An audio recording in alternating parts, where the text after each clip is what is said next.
A city of 25 million people, with more than 25,000 buildings standing 12 floors or more. It has more high-rises than anywhere else. It is also the most important economic engine in China. And right here, the pace of civilizational transformation is more evident than anywhere else. It's really impressive. Wow, that is unimpressive. This is so cool. Yeah, it's amazing. Oh, wow! A seductive display of China's power. This is Shanghai.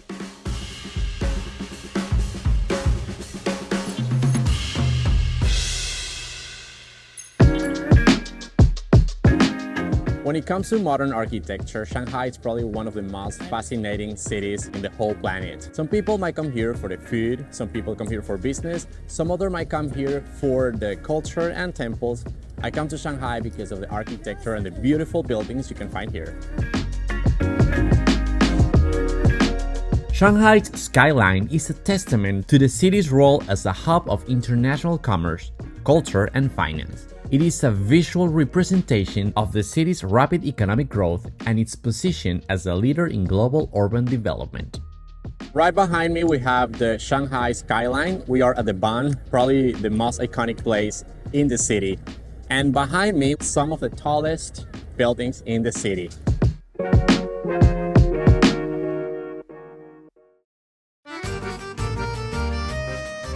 To understand a bit better how the city is what it is today, we also need to understand the past.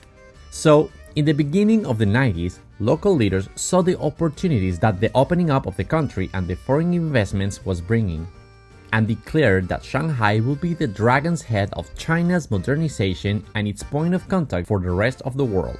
The results of the new policies applied were widely successful, with the city leading economic growth of between 7 and 15% annually for more than 2 decades. Virtually, overnight Shanghai became a boomtown with 1 million construction workers using 20% of the world's supply of cranes to build day and night. Between 2011 and 2013, the speed and scale of urbanization across all China meant that it consumed more cement in 3 years than the US did in 100 years between 1900 and 2000. This transformation has been more obvious in the Pudong New Area. 中共中央国务院同意加快上海浦东区的开发建设。 This is now the shining symbol of modern China. Oriental Pearl Tower. The Jingmao Tower is just a little bit behind these twin towers in the middle. Behind it is the Shanghai Finance Center. The right side, the Shanghai Tower, which is the tallest building in China. This is also the second tallest building in the world. Well, actually, is the third one because right now just opened a new one in Malaysia. But anyhow, this is the tallest one in China.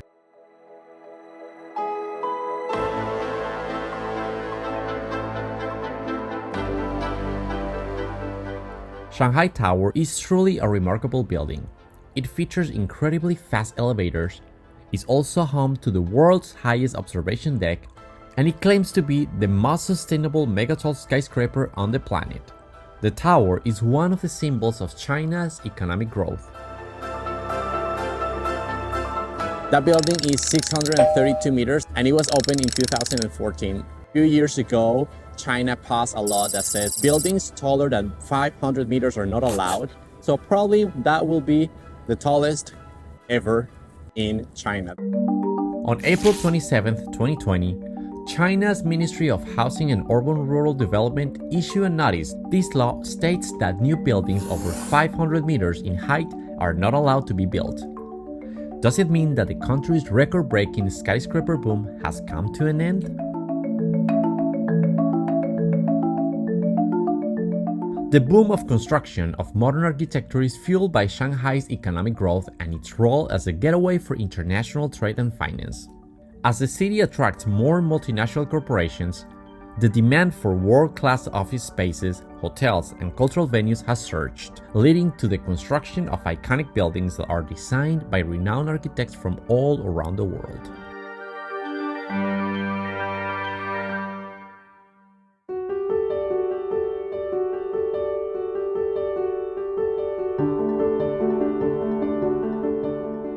This building behind me is the Fosun Foundation. It was opened in 2019 and it's a new landmark here in Shanghai. This was designed by Foster and Partners. It's a very beautiful, good-looking building. As you can tell, it has a very nice facade, and the most interesting part is that it can actually move. At some point of the day, it can just move around, changing the form and the figure of the facade of this building. The facade resembles the bamboo that are very typical from China. These structures are not just functional, they are statements of Shanghai's ambition, with each new building adding to the city's unique and dynamic urban landscape. The recently built Shanghai Astronomy Museum is a stunning addition to the city's modern architectural landscape and a significant cultural landmark. As the world's largest astronomy museum, it is not only a marvel of contemporary design, but also a testament to Shanghai's commitment to science, education, and public engagement with the cosmos.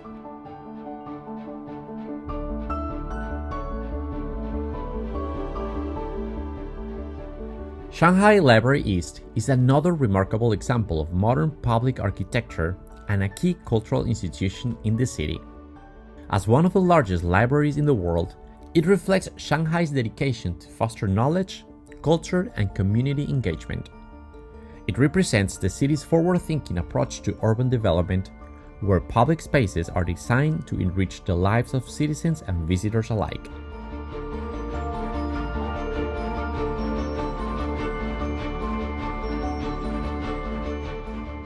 Apple is also creating new landmarks in the city. Right behind me, we have the newest addition to the portfolio of stores here in Shanghai. This is the Jing'an Apple Store, right in front of one of the most iconic places in the city, the Jing'an Temple. And it's very curious and interesting because it's located right underneath a public park, Jing'an Park. So let's go and take a look. The recently built Apple Store near Jing'an Temple in Shanghai is a striking example of how modern commercial architecture can harmoniously integrate with historical and cultural surroundings. This store is not just a retail space, it is a carefully designed architectural statement that reflects both Apple's brand identity and Shanghai's blend of tradition and modernity. What makes Shanghai's modern architecture particularly remarkable is how it balances innovation with respect for the city's heritage.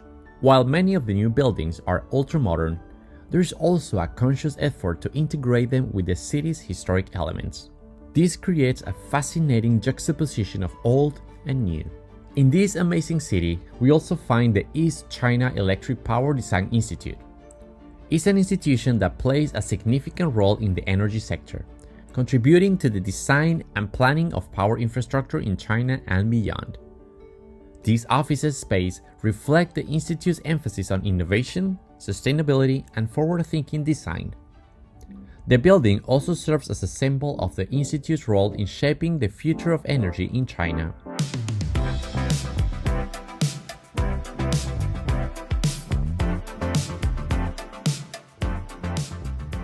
We keep exploring different kind of developments, beautiful architecture here in Shanghai. And do you guys remember Little Island in New York City?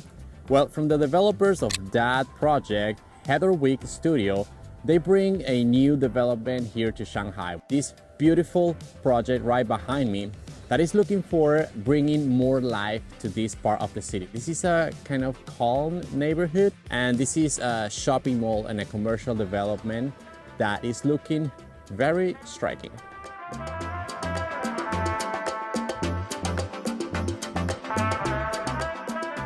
This is the 1000 Trees development in Shanghai.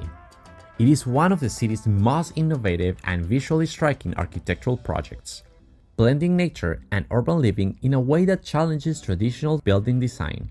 Located along the Suzhou Creek in the Putuo district, this mixed-use development is a remarkable example of how architecture can harmonize with the environment while creating vibrant, functional spaces for people to live, work, and socialize.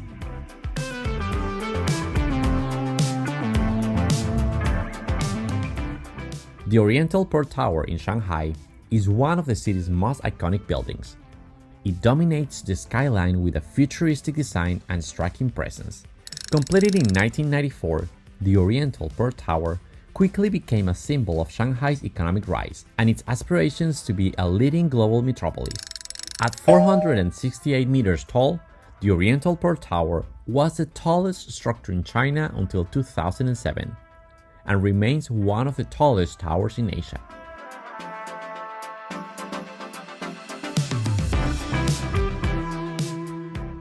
But Shanghai is also a very livable city, and it is not just about concrete and glass. It is also a green city, with tens of projects and incentives to mitigate some serious threats that modern times pose to many cities around the world, like global warming and floods. Some of these projects include the Sponge City Parks, that helps with flood controls and water treatment. The city also uses trees for cooling and water absorption. Nearly a quarter of Shanghai is now covered in trees, and the city aims to get 50% by 2050.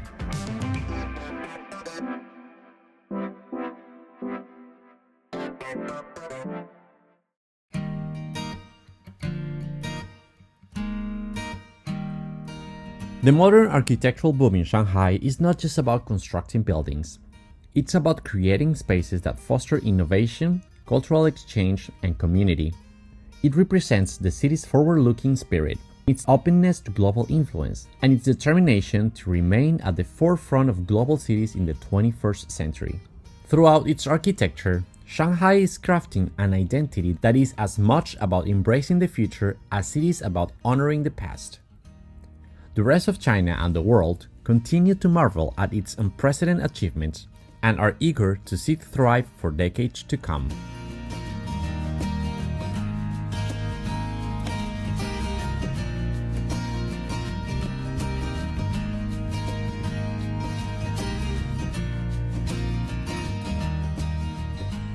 Folks, I'm gonna be wandering around nice and beautiful places here in China and documenting about it. I will also be Instagramming my day-to-day and my trips in this awesome country. Feel free to follow me and leave your comments and impressions over there about life in China. I will leave the link to my account in the description down below. Remember to like the video, subscribe to my channel, and hit the bell button so you don't miss any of my follow-up stories about what's going on in this part of the world. If you think there might be someone else interested in these kind of videos, please consider sharing. My name is Rafael, thanks for watching, and stay safe until next time.